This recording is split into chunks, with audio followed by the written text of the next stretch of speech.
Hi, my presentation today is called Emergency Remote Learning, a Phenomenology of Pointing and the Computer Interface.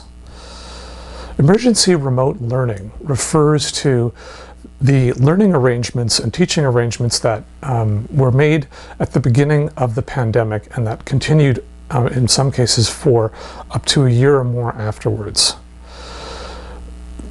These conditions of emergency remote learning involve technologies and situations that had not really come up a lot before in learning technology and in distance education. The way that I focus on this particular phenomenon is by looking at the question of pointing in teaching. In German, this is called Zeigen, which means both pointing and showing. And I look at pointing in educational contexts as a gesture, as something that has close connections with phenomenology, as something that is anthropological or human, and also something, of course, that's pedagogical. And I talk about how pointing is both undermined and enhanced online in these new video conferencing settings of emergency remote learning. I talk about the computer as also being a pointing interface, and a pointing machine rather, and I come to a conclusion through reference to Heidegger and what he says about man as a pointing being in what is called thinking. So in June of 2020, there were estimated to be 1.6 billion children who were not in school. The UN Secretary General Antonio Guterres described this situation as an education catastrophe. What many schools did in response to this is something quite different than what people have been studying in my own field, for example, educational technology and distance education. Instead of using text-based and interactive multimedia, what they did is they used video conferencing. Above all, video conferencing tools that had been developed for business purposes. So Zoom and Microsoft Teams and other business-oriented video technologies. So this is almost a new situation for teaching, at least for teaching as it's being done on a mass scale. And again, the way I look at this teaching and what happens and what changes and what's new when teaching is moved onto these video conferencing technologies is the question, what does pedagogical action or teaching look like when it is transferred from the classroom to computer video conferencing? What is lost, what is retained, and what is enhanced?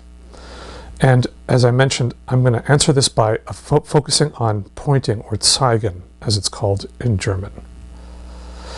So first of all, pointing as a gesture, pointing as gestural. The image here shows Willem Flusser, who is a media theorist, who not only wrote about media theory, but also about gestures. He has a 2014 book on gestures. And he defines a gesture or gestures as movements of the body that express an intention. And he says that intention, however, is an unstable concept that involves issues of subjectivity and freedom. So on the one hand, intention is something difficult to get at, something that eludes clear definition or clear knowledge or confirmation. But at the same time, it's at the core of our subjectivity and freedom. Also, the notion of intention is key in phenomenology, as we know, in the notion of intentionality. So intention in communication implies ambiguity and the need for interpretation.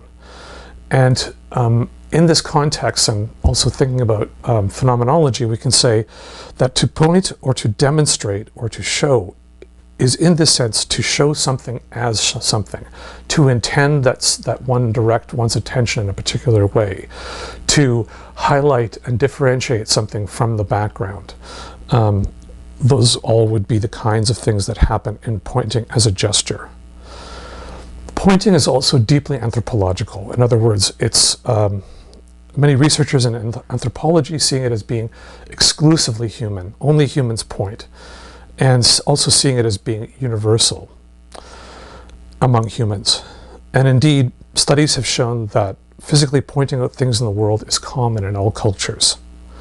However, it's important to note that the way that pointing is done in different cultures varies. So some cultures point with the head, lips, or nose. In Western culture, and in kind of the globalized West, there's the notion of pointing with the extended index finger, and this generally has been taken to be understood to be the form of pointing in general, but that's not necessarily the case. Moreover, there's different ways of pointing. So for example, with the whole hand rather than with one finger, can be associated with different meanings. So my understanding is that in Chinese contexts, it is considered impolite to point with the index finger to another person. However, it's okay to point with one's whole hand. In still other contexts, pointing with one's whole hand represents or communicates that one is showing a larger context rather than pointing to some individual item. There's also proximal versus distal pointing. Proximal pointing is when a point becomes a grasp or a touch almost, and distal pointing is pointing to something in the distance. So pointing is phenomenological, as I already suggested. Intentionality, a key notion in, or the shibboleth of phenomenology, as Waldenfels says, means that something shows itself as something, that something is meant, given, understood, or treated in a certain way, namely, and Waldenfels here gives a few examples: the taste of strawberries, a table, a Pegasus, which is a winged horse, an Arabic number, a love letter.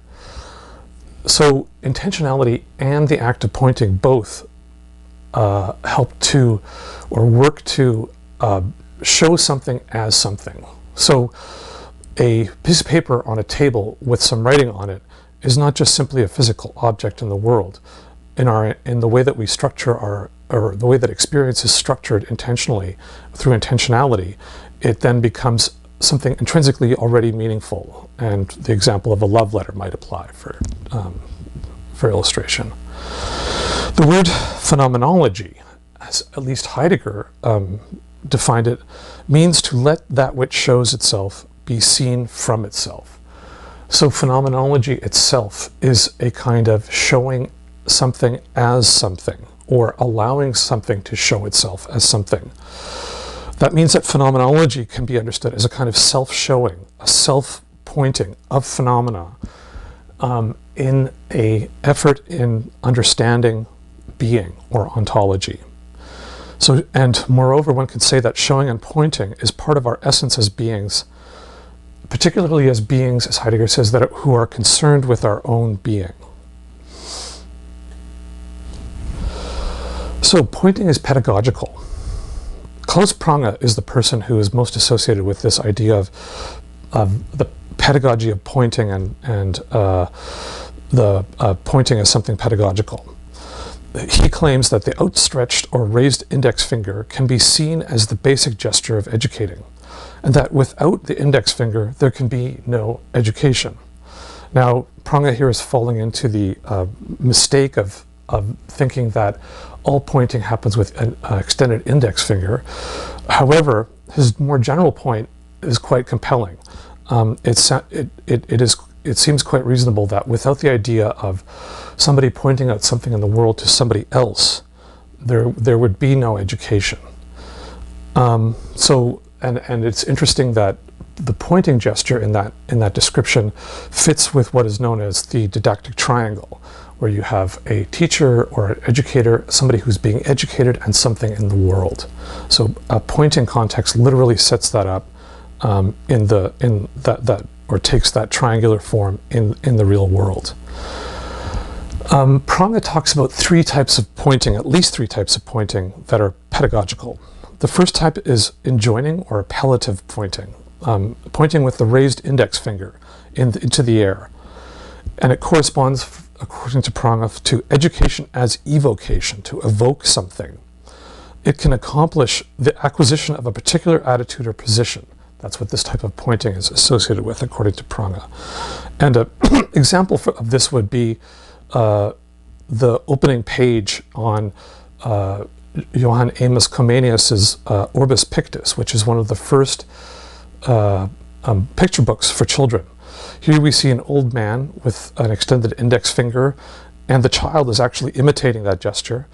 But the man is saying, "Come, boy, learn to be wise." So here we see the raised index finger, this appellative pointing, as communicating or asking the child to participate in a kind of activity of becoming wise. So an orientation, a way of orienting oneself and a way of changing oneself. Prange goes on to talk about two other forms of pointing, one of which is ostensive, demonstrative pointing. It's also known as deictic pointing, and this refers to the way that pointing can direct one's attention to things that are present. It corresponds, according to Prange, to education as teachable moments, so where there's something in the world that one can point out to and name to a child, or something that one can direct attention to that helps to illustrate, or that helps to orient the child or the person who's learning to something in the world. Finally, there's representative and illustrative pointing, also known as iconic pointing, and it brings to attention something that is not immediately present, as Prange says. It corresponds for him to education through teaching, to the acquisition of understanding or knowledge. And this is by far the most common type of pointing, I think one could say, in education, and certainly in the example that I look at. The idea that it points to something that's not present means that it's pointing to a symbol, or to something that calls to mind something that's not present. And of course, the idea that pointing or that education would be about working with symbols and to becoming comfortable with symbols is a key reality of pedagogy. So there's three types of pointing. The first to enjoin or appeal to, the second one to point to something in the world, which is often distal, by the way. It's something that one points at a distance to something. And then there's illustrative pointing or iconic pointing, which could refer, for example, to the value of A in a mathematics lesson. And it tends to be proximal. One tends to almost basically touch the surface or the symbol that's involved. Now, Prange also adds that pedagogical pointing occurs during action, and it accompanies doing. So in other words, it will happen at the same time as the teacher is talking, as the teacher is writing, and doing other things. Pointing can be is not just an isolated act, but rather it occurs over time as articulation, and in different ways over time. So in this way, themes and persons can be structured and related to one another, so that various objects of a particular topic or task can be illustrated and shown and discussed. So, and Prange goes so far as to say that if pointing is the basic gesture of pedagogical action, then articulation is its decisive mechanism. And Brinkman points out that what pointing does is it transforms tangible, concrete life world perception into a representation of the abstract. So pointing is key in human activity and in pedagogy, because what it does is it starts out from the concrete and embodied and tangible world and moves and directs attention to the less tangible, more symbolic, iconic part of the world. And again, it's this iconic and symbolic world that education often has as its focus. That's certainly the case with this classroom that I look at. Now, this is a classroom or a virtual classroom that is available. These lessons are recorded on YouTube, and they're available for free. So that allows me to analyze them. These videos cover the first couple of weeks after the pandemic basically caused schools to be closed down in the U.S. And so what we see actually all three forms of pointing in these videos. So the first one is enjoining or appellative pointing, where the teacher says, but I'm not positive because I haven't worked out the thing myself. So she has a raised index finger, and she's warning her students that the answer that she's showing them might not be correct. There's an example of ostensive demonstrative or deictic pointing, which again is distal, occurs at a distance. And she says, this is one of the first classes they have online. As you guys can see, I'm in my classroom. There's a board behind me. She's orienting her students, in other words, through this ostensive pointing to something really real in the world. It's not so much a way of educating, but rather orienting. Then there's iconic pointing that happens in a couple of different ways, and it's interesting to observe this transition because it begins for her with pointing and writing on a blackboard or on a whiteboard that's in the classroom that she earlier pointed out to her students. And she's using the video camera that is used in video conferencing to simply record and show what she's doing on the whiteboard.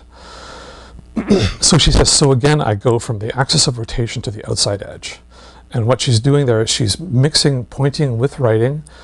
She's tapping the writing marker on the board to show which parts she's talking about. And she's, again, in a concrete embodied context, pointing to something that is disembodied and, in a sense, absent.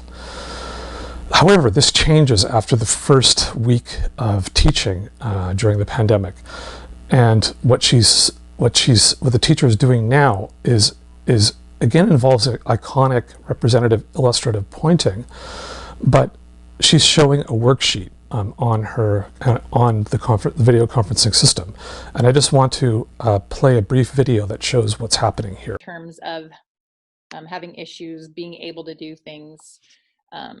You guys can just reach out and let me know. Okay, so a couple of things. This was the assignment here, and I wanted to talk kind of briefly about how it works. I know a lot of you guys have kind of done this already, but if you really think about these as like for me, I think about it as the current like in the river. And if you were to drop a stick in the river, which way would the current take that stick? Right? And so you can kind of imagine how those currents would be moving that stick. I want to kind of take the average of these two slopes here as I move in between these two. And then as I move to the next one, again, kind of trying to imagine the average of those two. And when you're sketching these solution curves here, they're not going to be exactly perfectly accurate. The type of pointing that we see here is quite interesting. First of all, if pointing is indeed a type of showing, as is suggested in the German, then what happens at the very beginning of this clip, where we see the teacher's face, and then she switches to this worksheet, is a kind of showing of something. And she draws further attention to the worksheet by moving it up and down, and by moving her cursor across it in a kind of general way. And this can also be seen as a type of pointing and showing, in which she's drawing attention not just to the fact that she switched screens, but that the screen actually shows a sheet that she has scanned. In addition, this type of pointing is mixed with doing, in the sense that not only is she talking, but she's also towards the end of the clip illustrating what she means by the motion suggested in those small dashes by drawing a line. And then she also used the drawing tool to point even more precisely to the line that she's just created. So there's a number of things about pointing here that we can say that are quite interesting. Essentially, what happens is that pointing in this online context, especially once she moves from showing herself in the classroom to showing worksheets and other types of documents, is that pointing happens as a cursor on a surface, and that the third dimension in pointing, the type of third dimension that's involved in distal pointing, disappears. So there is no real distinction between proximal and distal, and all of pointing is in a sense proximal because it is not elevated or differentiated from the surface that it's pointing to. Moreover, because the computer presents us with a kind of set of icons, what one person has called an iconosphere, and shows us helps us work with documents and web pages and other types of symbolic forms of presentation. All pointing in this context can be said to be iconic. It happens in the symbolic realm. It is occurring in a kind of metaphorical place in which nothing is physically present, but representations of things are available to be manipulated and worked with. Finally, pointing is also accompanied by doing, and it's interesting that just like the hand gesture can change in pointing to mean something different, it seems that the pointer that she's using can turn into different things to accomplish different things. In this context, as a kind of iconosphere, the screen of the computer can be seen as a device that brings things to light. It frames and isolates some things and excludes others. And in doing so, it establishes relevancy and currency. I'm just going to return to that discussion, or that way of understanding the computer screen in just a little while. Actually, the act of pointing is enhanced in a number of ways online, even though it is just reduced to its iconic form and its proximal form. There's at least two types of pointing that we see in the example, or at least, well, there's two major types of pointing we see in the example. One of them is switching from a view of the teacher to a document, a kind of pointing or showing as a switching technique. And then there's pointing also within the document, on its surface, showing the document as a whole and showing small places or areas in between the lines that are in her diagram.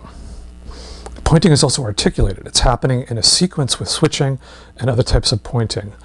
Indeed, if we look at the pointing and writing, and the pointing and the pointing, for example, when she moves the document to show she's talking about the document, and the showing and framing, we could say that there's actually a compounded kind of pointing and showing within pointing and showing that's going on here. And again, this can be seen as an enhancement of pedagogical purposes. And the pointer changes as articulation occurs.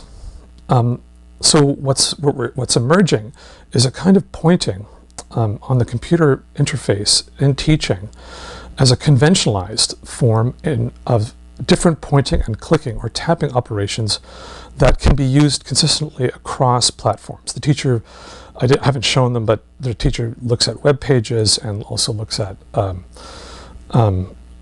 uses a document camera, but the pointing and tapping and those types of operations occur very similarly across all those forms. So we could say that together with clicking, pointing is the type of nonverbal communication. It is the gesture that with which we communicate with the computer. It's not an expression of necessity, but of our intention and ultimately of our freedom. And it is the way that we are able to extend our will and our plans by using the computer and the internet. And one might also add that pointing, clicking, or tapping may be the way that one communicates a kind of proximal, an emphatically proximal moment in pointing with the computer. Here are some of these conventionalized types of pointing representations that are used both at the top. We see icons or illustrations of what pointing looks like when it's happening with a mouse on a computer screen. The bottom part shows gestures that tapping and traveling gestures that one undertakes to control a tablet. So the computer can be broadly understood as a pointing machine. So it's not by chance that it happens to align well with pointing as a kind of pedagogical practice, because it's designed in some ways around the act of pointing. The computer has been theorized as a discrete digital device of logic and processing, but in experience, we engage with it kinesthetically, not through discrete and digital kind of communications. We experience it kinesthetically as an extension of our hands, of our manual and pointing action in the world. Lawrence Engel, who's another media theorist, has written in 2014 that this makes it into a kind of a magical indexical machine, one that opens up a sphere of possible action in the realm of the symbolic.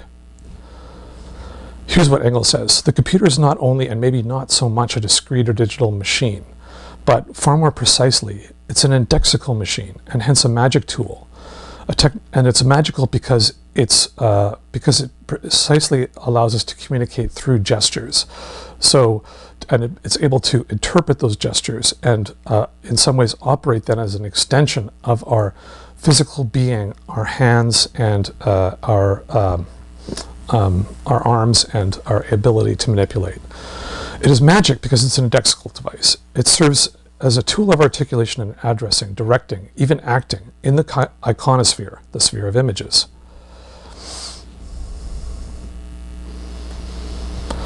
So it's magic because, again, it's what we have in the computer is a set of tools and affordances that enable gestures to become acts that produce real changes. All of this is mediated through a screen, which I mentioned earlier. And there's a study by Introna and Ilharco that I referenced there too, where they say that the screen represents a kind of framework or a frame at work in which the possibilities for truth are mostly implicitly agreed upon ways of living and doing, is the background that makes relevance appear. So what the screen is it's a framing device that it works together with pointing to highlight that which is relevant, to draw our attention in particular ways, and to enhance the direction of our intention, of our attention rather. Screens, they say, are the context of contemporaneity. They'll always show what's new and what's relevant. So I'm just going to describe a Heideggerian conclusion on this basis. Heidegger, in the text What Calls for Thinking, which he gave as a lecture in 1951, said, man is the pointer. Man here is not first of all man, and then also occasionally someone who points. No. Drawn into what withdraws, drawn toward it, and thus pointing into the withdrawal, man first is man. His essential being lies in being such a pointer. So this takes us back to the idea of phenomenology as a practice of ontology, of a practice of understanding or watching, allowing being to show itself. And in undertaking this task, we also point, Heidegger is suggesting. However, I would want to say that this kind of pointing is different from the kind of pointing that happens on a computer. And the reason that it's different is precisely because to point, as Heidegger says, not into what shows itself, what frames or directs our attention to what shows itself, but rather to withdraw. So we point to that which withdraws rather than that which advances. And I would say that the computer doesn't show things with which withdraw.